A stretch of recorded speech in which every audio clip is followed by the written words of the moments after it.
Narito po muli mga kapatid ang part 2 or side B sa cassette tape nating pinapatugtog na kung saan nakasave ang video na to ni Brother Eli or audio sa pangaran ni Brother Eli way back dekada na 90, particular po ito sa taong 1999. Nangyari po ang broadcast nito mga kabayan via DCRH AM radio. At ang pinag-usapan dito, tinatalakay po ang tungkol doon sa maraming mga demanda ni laban kay Brother Eli mula sa kanyang mga kaaway sa pananampalataya. Kaya halimbawa ng mga Jesus Miracle Crusade kay Mr. Almeida at marami pa pong iba. At upang ating maalaman kung ano pa ang kanilang mga pinag-usap-usapan, narito na po ang dating daan. To my mind that when the proper time comes, sabi ko, I will be in radio, God willing, and in television, exposing the doctrines of the Iglesia ni Cristo. Ayun. Yun ang plano ko nung araw. That's why when the rightful time came, I do not have the money to buy a time slot in radio and in television. I asked the favor of a famous a famous broadcaster broadcasting things about religious beliefs, and that was Mr. Manolo Fabis. In 1980, and I know that DZWB then is doing very well. Opo. It is a station with a 25 kilowatt output yato noong panahon na yan. Hindi pa sila 50K noon eh. And I was accepted in that program called The Genius Family. Opo. Our members are listening to that, and that's why our members were asking me, why not join that program? Why not join that program? Especially the father of Brother Randy, which is the late Brother Bacosa. No? Why not join the program? So I tried. I applied to Mr. Manolo Fabis, and sabi pa nga, hesitant pa nga siya nung umpisa na di niya kasi ko kilala. Ikaw ba, Brother Eddie, sasalang ka sa radyo, nakahanda ka ba? Sumagot ako sa kanya, maiksi lang, nakahanda na po ako. Nakahanda ka ba ikang ma-criticize? Opo, sabi ko gano'n. Then, it started it all. Dumating na yung panahon, may nagpuntahang iglesia ni Manalo ron, nakikipagdakdaka na sa akin doon sa programa ni Mr. Manolo Fabi. Kaya ako, nasanay ako, no, kapatid na Danny, kapatid na Joseph. Nasanay ako na I'm living in a democratic country wherein no law prohibits me to express my religious beliefs and opinion. No? Kaya ako sanay akong nakikipagtulig saan dun sa mga maling pananampalataya. Sabi ko, after all, the Iglesia ni Cristo have been doing this for quite some time, lambasting the doctrines of the Catholic Church. Kaya malakas ang loob ko. Yun, doon ako nag-umpisa ngayon na mag-expose ng mga maling aral ng Iglesia ni Cristo. Not only the Iglesia ni Cristo ni Manalo, kundi pati Jehovah's Witnesses, yung mga Seventh-day Adventists, pati yung mga born again na yan. Ano? Pero after some time, naiiba yata ang portrait ng government sa aking isip. Dumating ang maraming mga libel cases against me. Ha? Ang isa sa nagdemanda sa akin ng libel si Almeida. Maraming beses ako demanda. Sa Maynila, sa Quezon City, sa Sorsogon, sa Legazpi, na-dismiss lahat yun eh. Pero nakalusot siya sa Iriga. Ewan ko kung bakit nakalusot sa Iriga. Hindi nakalusot sa Quezon City. Sa Iriga nakalusot eh. Ha? Tiwala ako sa ating justice system. Kasi dinismiss yung mga claim. Ano sabi pa nga ng fiscal, which I appreciate very much. I will not forget that fiscal. I always remember her. Fiscal Varias of Quezon City. Sabi niya doon sa kanyang decision, as I see it, sabi niya, Brother Eli is exposing religious irregularities, sabi niya, which is guaranteed by the Constitution. Sabi niya gano'n. At sabi pa niya, I can be rightfully protected by the mantle of privileged communication. Yun ang desisyon ni Fiscal the same libel case, ipinail sa Sorsogon. Dinismiss dun yung sa Sorsogon. Legazpi, ganun din. Nakalusot dun sa ano eh. Sa Iriga. Sa Iriga. Tinanggap doon. Oo. Noong mga panahon na yun medyo naiiba na yata ang itsura ng ng retrato ng gobyerno sa isip ko. Para bang may sagkana, no? Dahil wala naman akong sinasabing si Almeda ganun o ganun eh. Pinatutunog lang nila yun, speculation nila yun eh. Sabi ko kasi, sabi mo, propeta ka. Bakit ang hula mo'y mali-mali? Kagaya nung mananalo si Divinesia na presidente. Ayun. Siguro, medyo malakas sila sa paggobyerno noon. Nakalusot yung demanda. Kaya hanggang ngayon pa nga, hinihiring pa eh. Opo, may isa pa yata. Ngayon, eto na naman ang demanda. 3 counts pa eh. Libel na naman ulit. At may frustrated murder pa. Matindi yan. At saka nga dumating itong isa pa ito. Banauna pa pala ito. Yung demanda ng haligit suhay sa atin. Yun. Ngayon, kaya ako ito kinukwento, mga kababayan. Nasanay po kasi ako na doon sa nakaraang panahon ng pag-broadcast ko, ako naman kasi hindi nagsasalita ng walang ebidensya eh. Ganon. Nasanay ako na hindi ako takot. Nasabihin basta totoo. Basta totoo, lalo na religiously, no? Ngayon, parang natatakot na ako, Brad Dan. Bakit po? Parang nakakaramdam ako ng panganib. Parang mayroong nagtatrabaho laban sa atin. Yan. Sana wag na wang mangyari. Pero sabi sa akin ng isang piskal na kinausap ko eh. Piskal, wala naman akong kasalanan eh. Sabi sa akin, pressured ako, brother eh. Nako. Yan. Paano po ito, obserbasyon ko lang, Brad Josel, paano naman ang inaasahan natin yung fiscal ka pa naman, halimbawa Hindi nga fiscal ka nga eh. Kung fiscal ka, hindi ka mataas. Tama po.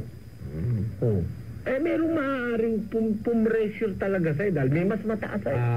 Masabagay nga naman. Pero ang punto ko po ng Brother Eli, Hindi, kahit ano pa punto mo, basta yung punto ko ang dapat naintindihan. paano kasi inaasahan ko? Kasi sabi nga sa akin wala naman akong kasalanan piskal eh. Tingin basahin mo ako yun. Panoorin mo yung tape sabi ko. Basahin mo yung transcription. Binawasan ka ako nila yung transcription ng talagang sinabi ko eh. Sa bagay, napansin ko nga yan, sabi ng piskal eh. Ayun.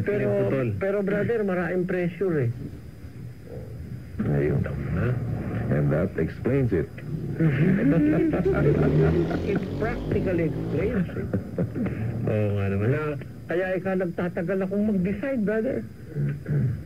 Ang ibig sabihin, talagang sa konsyensya niya gusto niyang gumawa ng matama. Kaya lang. Siyempre, may mga pressure. Alam mo, hindi na maiaalis yan eh.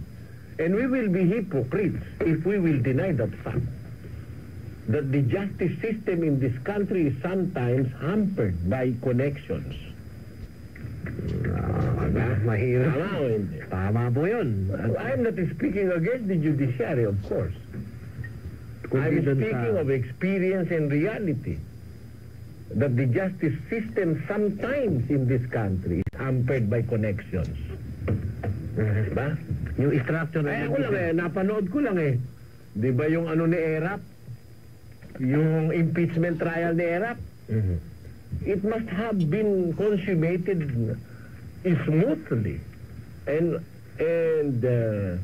it must have been resolved in accordance with law. Bakit natigil? Ba't natigil? Umayaw na yung Therefore, yung justice hindi nag-prevail.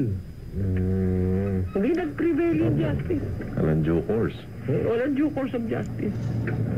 And I think I am not against the government if I say this. Because this might happen again to this government. Naintindihan mo ibig sabihin? Opo. If that justice and injustice was done in the previous government, it might again happen in this government. That's my fear. Yung sinasabi ng mga constitutionalists natin na maaari tayong maging banana republic, that whenever they do not want the administration, they will topple the government by mob rules. Ayun. O, ipinananalangin ko, pinakikiusap ko sa mga kababayan Pilipino, wag naman. I think our president is doing well. She's trying hard to do the job of the president. And we see some improvements, no? Wag naman sanang yung sinasabing may kudita, wag na.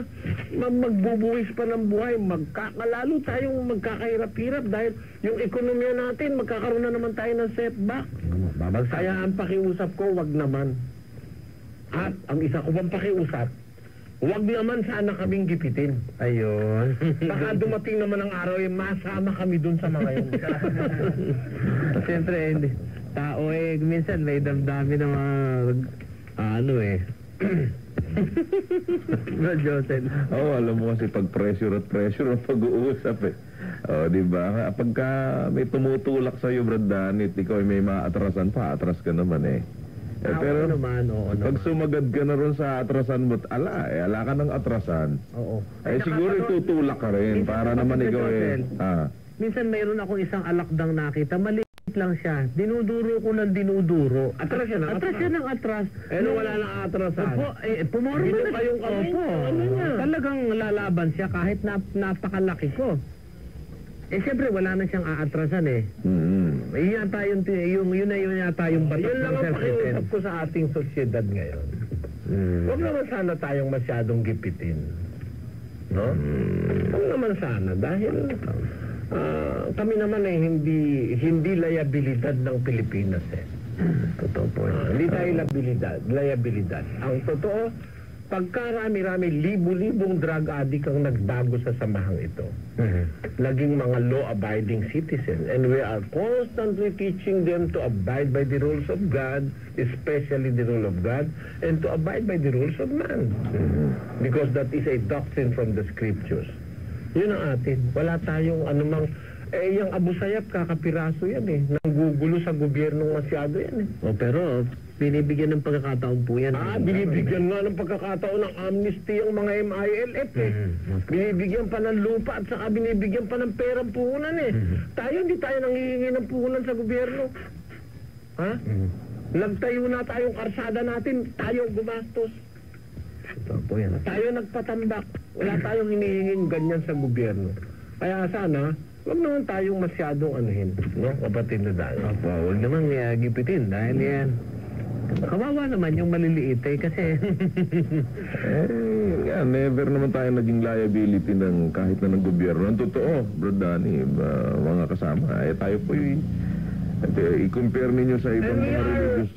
Brother Josel, makasabat ako, we are religious taxpayers. Ayun nga po sasabihin Alam mo kung sa bakit inyo. sasabihin religious taxpayers?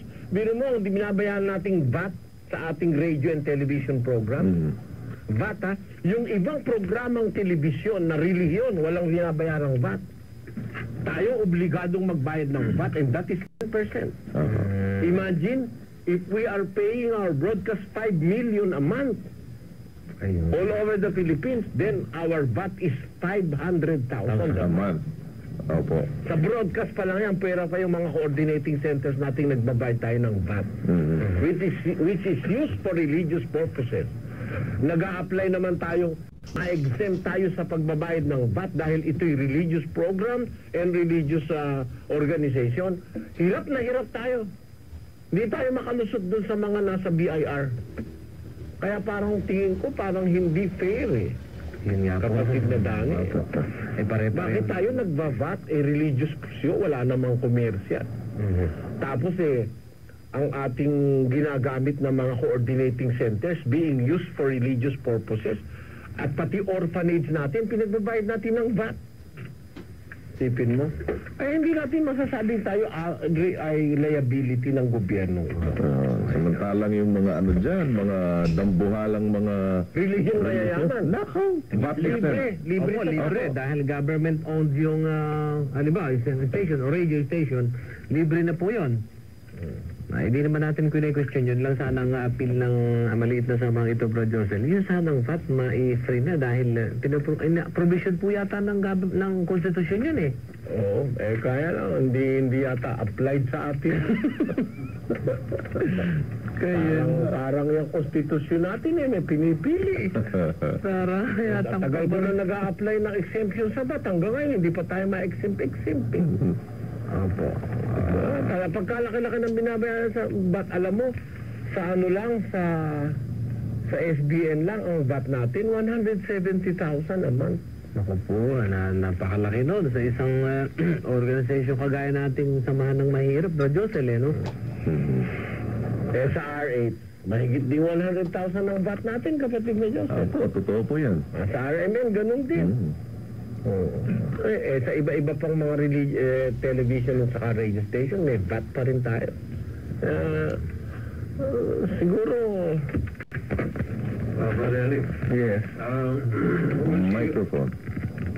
We'll see about getting a connected lawyer because we are a religious organization and we are supposed to be VAT exempt. So what we can do here is sue the government, specifically BIR, and all that you've paid, all this value-added tax. I think it will all be reimbursed. What are you going to do? I beg your pardon? Sue what? Whom? The BIR for not because we are supposed to be VAT exempt for being a religious. That I do not know. I do not know the law. I am not a lawyer. I just know how to pay when I have the money to pay. When I do not have money, I borrow from the financing. No? With very high interest. Yes. 6% per interest per month. That is 72% per annum. Ang hinihiram kong pera. Maituloy-tuloy lang itong pagbabayad ng VAT na ito. Kaya, masasabi natin na talagang there are really favored few wherever you go.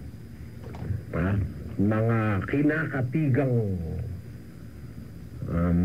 mangilan-ngilan ng kapalaran. Ng kapala at ng ihip ng hangin. Opo. Mahirap kasi sabihin kinakatigan ng Diyos eh. Ay, kanina ko pa i-introduce yung Ayun na nga, kanina. Nandito sa Nandito. Okay, kindly. Ano pangalan, no? Kindly? Sino ba ikaw? Kindly speak. Sige. Okay. Magandang gabi po sa lahat ng inaabot ng ating palatuntunan. Muli ay ipagpatuloy nyo ang pagsubaybay sa ating programa na ikasusumpong natin ang katotohanan sa paglilingkod sa Diyos. Brother Romy? Magandang gabi po mga kababayan at muli po ay bumabati kami ng isang magandang gabi. At medyo natraso po ang dating namin dahil sa kami po ay dumalo pa sa klase at baka bukas makalawa po ay sumugo na kami sa kawan ng kordero ng Bradani at medyo nagpa-practice na po tayo at with your kind permission, Brad Eli, ay bago ko ipasa kay Brad Cesar kasi I'm really fed up especially dito, Brad Eli, sa mga text messages na talagang masyado kung nagigimbal eh. Walang kwenta sa akin kung ang mga text messages na yan galing sa kampo nitong si Maximonio, no? Wala sa akin yan eh. Kahit magtulong-tulong sila eh. Kilala naman nila ako eh. Di sila urong sa laban eh. Kaya lang, siyempre, yung mga tiyempo minsan may nadadala, doon ako masyadong wala sa akin yung kahit ano pa yung chismis ninyo. Isipin mo, maniniwala po ba kayo mga kababayan? Sinasamantala ko po ito. Alam po, nakikinig yung kabilang panig, nakikinig din itong mga kapatid po namin. Would you believe? Yung mga text messages sa akin, pati daw ina ko, kinakabayo ko, pati anak ko. Gawa na lang, demonyong sanga-sanga suma yan. Wala tayong pakialam doon, kapatid. Ang sabi ko lang dito sa tropa ito sa kabila, don't you ever dare test my patient. Baka madali kamatayan nyo. Buti nga, inuunti-unti ko lang to eh. Alam nyo kung ano yung alam kong maaari kong pasabugin, yan ito eh. Pero hindi bomba yon. Ay, medyo ano ho yun, atomic bomb yun, hindi karamihan lucid bomb yun. Pero nababanggit ito, gawa nung ano eh, too much na eh, too much. Buti kung wala apektado, okay lang. Eh, dami ng tetext sa akin, mga kapatid namin, naawa naman ako sa kanila. Dahil kung sila lang walang kwenta sa akin yun eh. Kaya kong labanan niya kahit putulan ng bayad, kahit putulin sa amin eh. Natatakot ako sa inyo, mga gago. Ako naman eh, alam niyo naman eh. Mas pinangaryan pa ako, Brad Ray. Opo. Wala sa akin yun, tagapamahala ka? Gago ka? Di pa sa akin yun. Maski batang maliit, pag ako'y nire-respeto, re-respetuhin ko. Wala sa edad yun, kapatid na Romy. Kahit bata kasi, pag totoo sinasabi, hindi mo pwedeng tanggihan yun eh. Pero kahit tukuluban na, pag sinasabi katarantaduhan, hindi mo rin paniniwalaan yun. ang galing lumaro mga kababayan. Ay, alam ni Brad Willie yan eh. Pati kami mga I-preserve nyo na lang yung mga text messages. Preserve nyo, pakunan nyo lang sa video. Dahil, alam nyo, ang mangyayari kasi, pagka hindi natin maipe-preserve yan, baka sabihin, nag-iimbento tayo. Pero nakikita ron, pati yung mga, di ba nakikita pati yung mga number na nag-send, ano? Nag-send nung messages. Kasi alam nyo, mga kababayan, ako man, naalala ko si kapatid na Romy, mahirap din ang kalagayan niya. Dahil, maaari, yung mga paninilang pinakakalat ng mga dati niyang kasamahan, maka-apekto hindi lang sa pamilya niya kundi pati dito sa mga kapatid natin ngayon dito, no? Dahil ang mga kapatid naman natin dito dala rin doon sa mga naunang mga naniniktik dito sa atin. Kaya maaari sabihin nila tik-tik din si kapatid na Romeo o si kapatid na Cesar o si kapatid na ano. Pero ako 100% na mga naniniwala kung hindi sila mga tik-tik. Mabuti nga kung lahat ng kapatid ganun ng ang mentalidad, ano? Hindi naman natin masasabi yung mga kapatid natin na, lalo na marami tayong bagong kapatid. Nito nakaraang taon, meron 17,000 yung nabotismuhan. Baka bago yun, hindi pa masyadong batido yun sa mga iba't ibang pangyayari. Paari nga yung sinasabi ni Brother. Fed up na siyang masyado.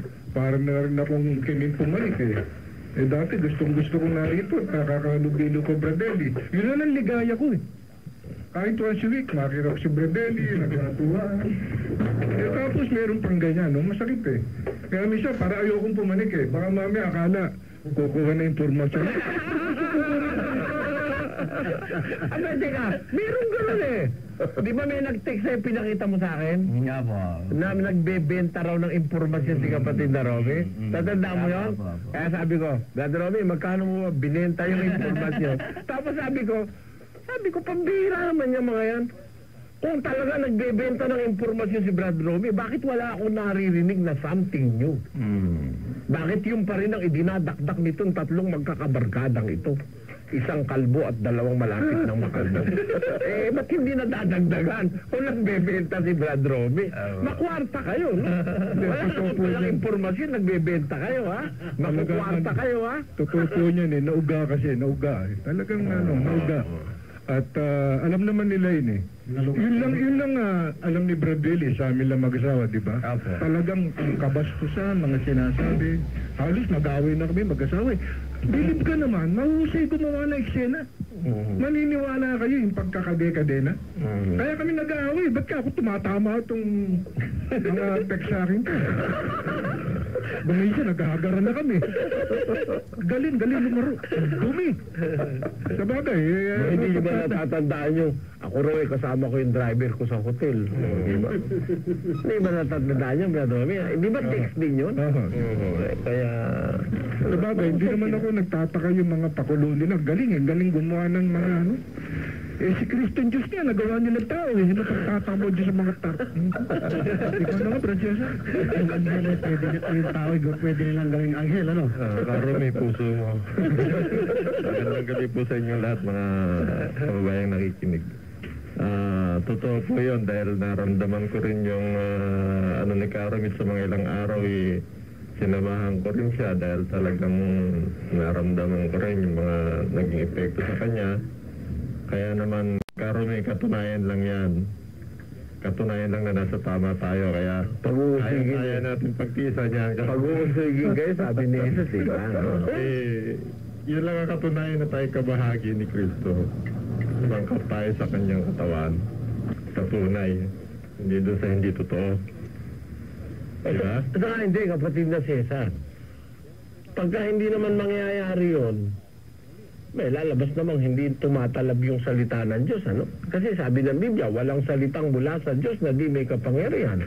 Therefore, yung salita ng Diyos, makapangyayari yun.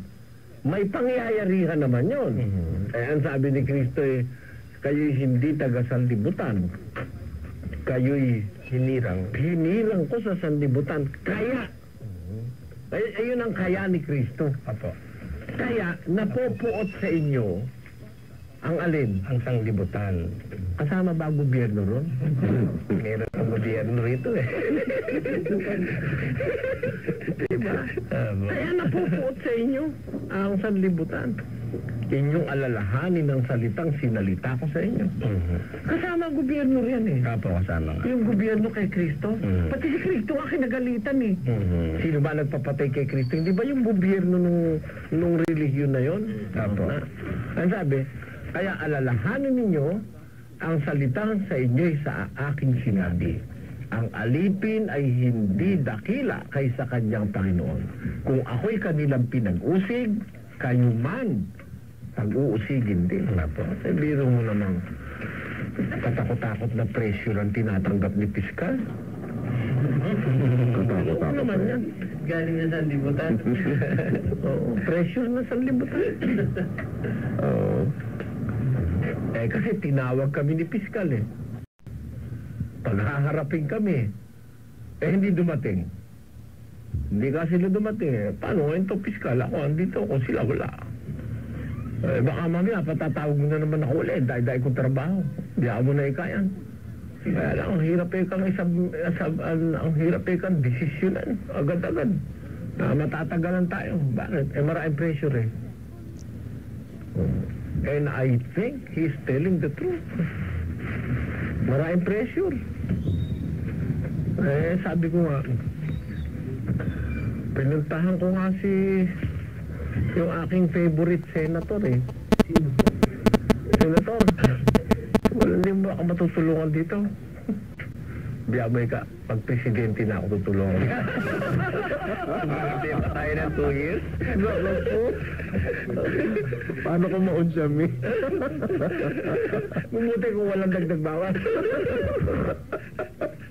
Sabi na nung blackout. Ganyan yan. Nagkakatulong-tulong na po yan Brother Eli. At Brother Romy, huwag kayong masyadong mapa-apekto dyan dahil hindi lang kayo. Isa pa nga pala, samantalahin ko na rin po Brother Eli, sa mga nakikinig ng mga kapatid, pati dyan sa Visayas and Mindanao area at kung saan man. Kasi kumakalat din sa text Bro Danny na ang mga MIC daw ni Brother Eli nagkapaksyon-paksyon na at nagkabaligtaran na raw at dahil hindi raw kung ano-anong mga sinasabi na mga dahilan tungkol sa pangalan, na mga hindi raw alam na may ganito, may ganyan, kaya nagkahiwa-hiwalay na raw ng paksyon ng mga MIC. Kalokohan ho yan. Baka nakatanggap kayo ng mga ganyang text messages. Poison message ho yan. Huwag niyong papatulan. Unang-una. At hindi naman maniniwala yung ating mga kapatid dyan, Alam mo kung bakit? Nakamonitor naman sila dito sa atin linggo-linggo, Alam naman nila naririnig nila. Sino ba ang MIC natin? Unang-una, si kapatid na Daniel. Pamangkin ko yun. Di ba? Pangalawa, itong nasa kaliwa ko, si Brother Danny. Kaibigan ko to. Pangalawa, yung nandyan sa BCRH ngayon, si Brother Josel. Aba, ano yan, lawful, mga faithful servants yan, di ba? Tapos si kapatid na Mel. magdaraog. Talaga namang magdaraog yun. Ano ba kahulugan ng magdaraog? Ano? Mananalo. Mapagtagumpay. Opo. Vencedora. Saka baka may nakakalimutan sila, Brad Eli. Nakakala nila MIC lang meron si Brad Elliot OIC. Ano ba po? Meron pa siyang INC. Kami. Ano ba? Alam mo, isang araw, sabi, huhuliin daw ako. May nagdatingan. Ano po? Alam mo kung sino dumating? Sino po? Military. Oh, Ha? Ano, yung NBI. NBI. PNP. Alam mo kung sino pa? Ano ba? NPA. Paniwala ka, sabi yung binalitan ako yung huhulihin at wanted ako. Nagdatingan dito, 4 na klase ng mga militar. Ha? Puro military. Opo. Nahandang Yung mga kornel nating mga kapatid, nagdatingan dito. Nagdatingan dito yung mga PNP mga kapatid natin. At ba't ikaw huhulihin si Brad Eddie? Wala namang kasalanan, sabi. Tapos dumating yun dito yung NBI. NBI, mga kapatid natin NBI. Ang ikinatutuwa ko, pati NPA dumating.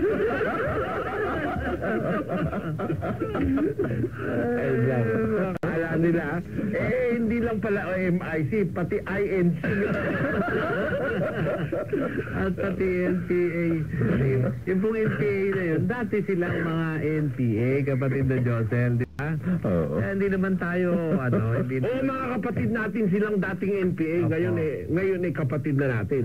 Pero itutuwid kita. Bakit po? May dumating mga NPA talaga Na hindi natin kasama. na hindi natin kapatid. Na kilala ako't nagmamalasakit. Ay, ayun. At yan po mga kaibigan, narinig ninyo ang dating daan sa DCRH AM Radio. Muli po mga kaubayan, ang inyong narinig, kasama po doon si Brother Romy Espanyol. Sila po ang mga ex-INC or dati silang member ng Iglesia ni Cristo. Kung kilala ninyo ang Romy Espanyol, isa po yan sa isang malaking may pangalan dyan sa samahan na yan. At narinig din po natin, siyempre, Brother Eli, si Brother Josel Malyari, si Brad Danny Navales. At ayun pong napakinggan ang maraming mga bagay-bagay na kanilang tinatalakay. Unang-una po doon sa panggigipit ng Brother Eli sa either sa gobyerno at saka sa mga kaaway po. Lalo na pinag-uusapan po ang pagdidemanda laban kay Brother Eli. At kung inyo pong kailangan ninyo ang side A sa video na ito or sa part 2 o ano pa man ang ating masasabi dito sa kasunod or karugtong sa video na ito, abangan lang po ninyo dyan sa baba. Akin pong ibaba ang link. So yun po mga kababayan, mga kapatid, kung inyo nagustuhan, please share lang po sa video na ito para sa mga nagsusuri. Marami pong makakaalam kung ano ba ang Brother Eli sa nakikipaglaban siya nung siya po ay narito kasama pa natin. Pinapanindigan ang pagdepensa sa aral ng ating mahal na Panginoon. At hanggang dito na po mga kaubayan, hanggang sa muli, Felix More TV ay magpapaalam na po. Sana po tayo ay magkita-kita-kits. Don't forget to hit my notification bell sa baba para sa karagdagang mga video na inyo po mapanood sa mga upload ko rin naman sa channel kong ito. Magandang araw, maraming salamat at bye-bye na po muna.